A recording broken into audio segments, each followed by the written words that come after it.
Good evening again, and welcome back to Answers on Eschatology. My name is Dan Derry, and I'm the president of the Institute of Fulfilled Eschatology. Hey, we are in the middle of a study of Matthew 16, 27, and 28, and we have been demonstrating from this passage over the last handful of weeks a first century AD70 second coming of Christ.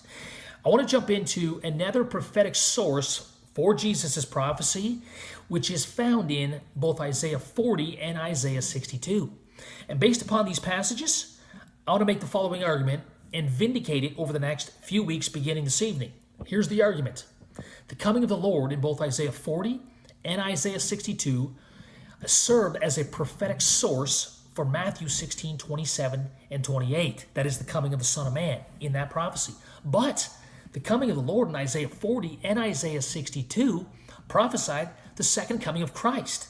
Therefore, the coming of the Son of Man in Matthew 16, 27, and 28 in fulfillment of Isaiah 40 and Isaiah 62 prophesied the second coming of Christ, which Jesus himself placed within the lifetime of his own disciples. Now, in order for that argument to be true and valid and airtight, we have to do two things, as we've done with Daniel 7 and Isaiah 59.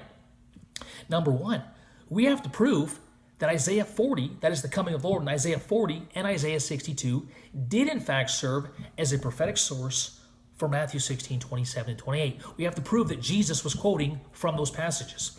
The second thing we need to do is prove that the coming of the Lord in both Isaiah 40 and Isaiah 62 prophesied the second coming of Christ. If we can do both of those things, both of those points are true, then our conclusion is also true, which is Jesus in Matthew 16, 27, and 28 prophesied the second coming of Christ in fulfillment of Old Testament prophecy, which must have been fulfilled within the lifetime of his own disciples.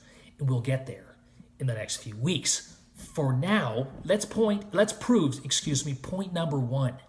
I want to demonstrate that the coming of the Lord in Isaiah 40 and Isaiah 62 did in fact stand behind, that is, they served as the prophetic source for the coming of the Son of Man in Matthew 16, 27, and 28.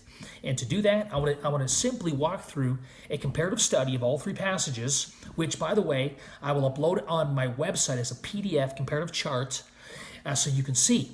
But for now, let's just read these parallels. And they are more than just parallels in language. They're more than just, common language. These passages are thematically and contextually identical, proving that they all prophesy the same coming of the Lord at the same time for the same purpose. Now watch this. In both Isaiah 40 and Isaiah 62, these prophecies concern the coming of the Lord. Isaiah 40 verse 10, the Lord God will come, right? And in Matthew 16, 27, we have the coming of the Son of Man, okay? Both prophecies in Isaiah 40 and Isaiah 62 prophesied that the Lord would come in glory. Specifically, Isaiah 40 verse 5 says, the glory of the Lord will be revealed, that is, at his coming, and all flesh will see it together. Well, in Matthew 16, 27, Jesus says that he would come, the Son of Man would come in the glory of his Father. Well, that's the glory of the Lord in Isaiah 40 verse 5. Perfect parallel. Next, in both Isaiah 40 and Isaiah 62, this coming of the Lord in glory would be with reward. Notice in verse 10 of Isaiah 40, it says, behold, the Lord God will come with might, his arm ruling for him. Behold, his reward is with him, and his recompense before him.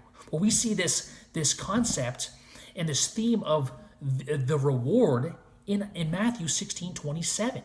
Jesus says the Son of Man will come in the glory of the Father and then will repay or reward every man according to his deeds. And by the way, that every man, that corresponds to the all flesh in Isaiah 40 verse 5. Every man would be rewarded, and all flesh would see the coming of the Lord in his glory with reward. Beautiful parallels. And last but not least, in both Isaiah 40 and Isaiah 62, this coming of the Lord is to establish the kingdom. I just read it, but I'll read it again. Isaiah 40 verse 10 says, behold, the Lord God will come with might, and his arm ruling for him. That is his coming as king and conqueror with power and might to establish his kingdom. And we find that theme again in Matthew 16, 27 and 28, where the Son of Man would come in his kingdom. That is powerful evidence that Isaiah 40 and Isaiah 62 and the coming of the Lord in those passages stood behind Jesus' prophecy of his coming, the coming of the Son of Man in Matthew 16, 27 and 28. And of course, in verse 28 of Matthew 16, Jesus promised that the coming of the Lord in glory with reward to establish the kingdom would be accomplished in the lifetime of his own disciples. That is powerful, powerful evidence that Matthew 16, 27 and 28 in the first century generation would be fulfilled in fulfillment, to be redundant a bit, of the coming of the Lord of Isaiah 40 and of Isaiah 62.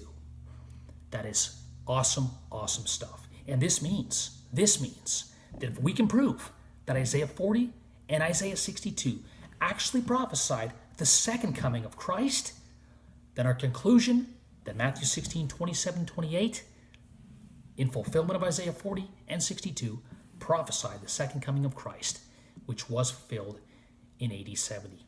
That conclusion will follow if we can prove point number 2. And we'll get there next time on Answers on Eschatology. Where we're going to go with this is we're going to look at several themes and elements found within both Isaiah 40 and Isaiah 62. And just like we saw with Daniel 7 and Isaiah 59, those themes and that framework surrounding or concerning the coming of the Lord in both Isaiah 40 and Isaiah 62 point us to the fall of Jerusalem in AD 70. And since that's the case, as we'll see, the coming of the Son of Man in Matthew 16, 27 and 28 in fulfillment of these prophecies must find fulfillment at the fall of Jerusalem in AD 70. We'll get there next time on Answers on Eschatology. I hope this has been a blessing. Have a great week. We'll see you in a couple days. Bye for now.